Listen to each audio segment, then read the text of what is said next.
हमीरपुर की बात करेंगे, जहां छेड़खानी से परेशान युवती की आत्महत्या का मामला सामने आया है। मामले में 2 बीजेपी विधायकों ने सीएम को खत लिखा है। विधायक मनीषा अनुरागी और ब्रजभूषण राजपूत ने चिट्ठी लिखी है सीएम योगी को और कहा है कि आरोपियों पर कार्रवाई तो हो, साथ ही लापरवाह पुलिस कर्मियों पर भी एक्शन ली जाए। दरअसल हमीरपुर के बजगावा इलाके में 3 मई को छात्रा के साथ जबरदस्ती डांस करने मारपीट की घटना ये सामने आई थी, जिससे आहत होकर छात्रा आत्महत्या को मजबूर हो गई। छात्रा के साथ इस घटना के बाद आरोपी की गिरफ्तारी नहीं हुई, ना मामला दर्ज हुआ। इससे आहत होकर छात्रा ने जान दी। अब इस मामले में उच्च स्तरीय जांच की मांग की जा रही है।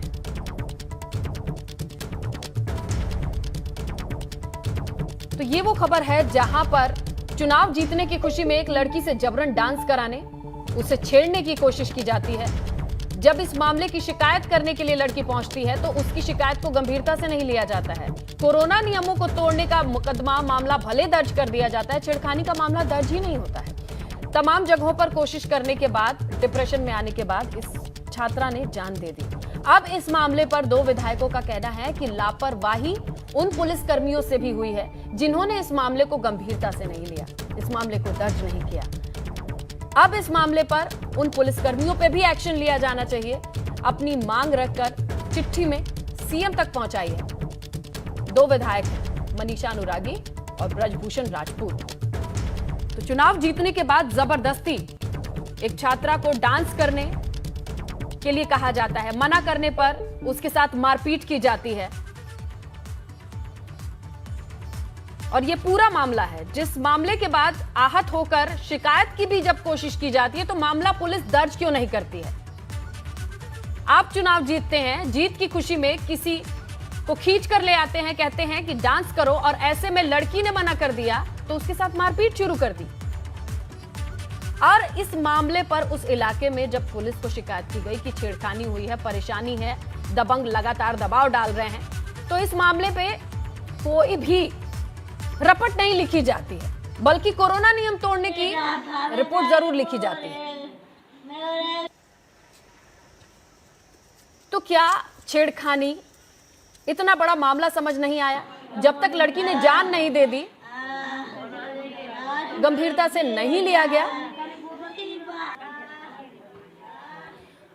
अभय निगम बांदा हमारे सहयोगी बांदा से हैं, उनका रुख करेंगे। विकास हैं हमारे साथ हमीरपुर से और जानने की कोशिश करते हैं हमीरपुर से। विकास, पहले ये बताइए, परिवार के लोग कब से कोशिश कर रहे थे कि कम से कम एक रिपोर्ट तो लिख ली जाए, और कौन है ये लोग जो चुनाव जीतने के बाद किसी को जबरदस्ती खींच के ले आएंगे, कहेंगे नाचो और गाओ और उसके इशारे पर लोग काम करेंगे?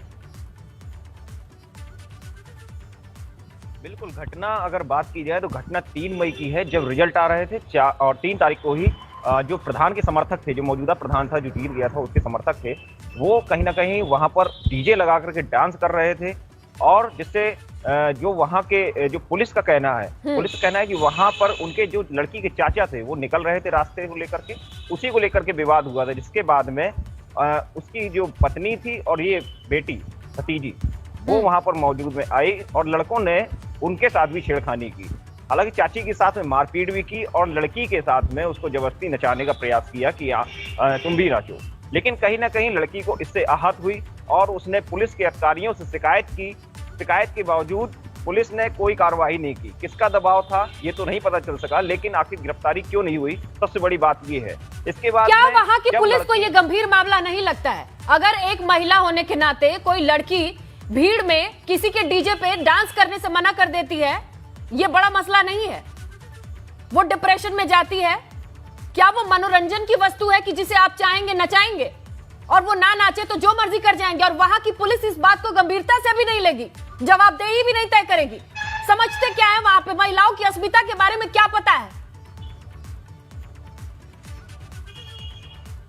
बिल्कुल बिल्कुल, इसमें पुलिस को जो है कड़े कार्रवाई करनी चाहिए थी। तुरंत ही जो लोग थे, जो प्रधान समर्थक थे, उनको गिरफ्तार करना चाहिए था और कहीं ना कहीं उन पर कार्रवाई करनी चाहिए। लेकिन पुलिस की जो प्रश्न ये सवालिया निशान लग रहे हैं वो इसी बात पे लग रहे हैं कि आखिर क्यों गिरफ्तारी नहीं हुई, क्यों कार्रवाई नहीं की गई।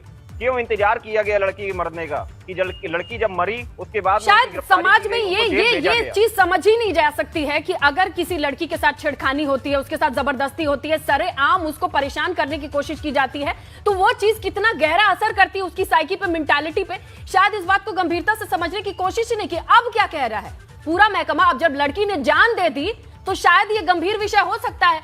छेड़खानी तो नहीं समझ में आई, अब तो समझ में आ रहा है कि किसी के घर से वो बेटी जिसे पाल पोस कर बड़ा किया वो अब नहीं है। अब क्या कह रहे हैं इस मामले पर?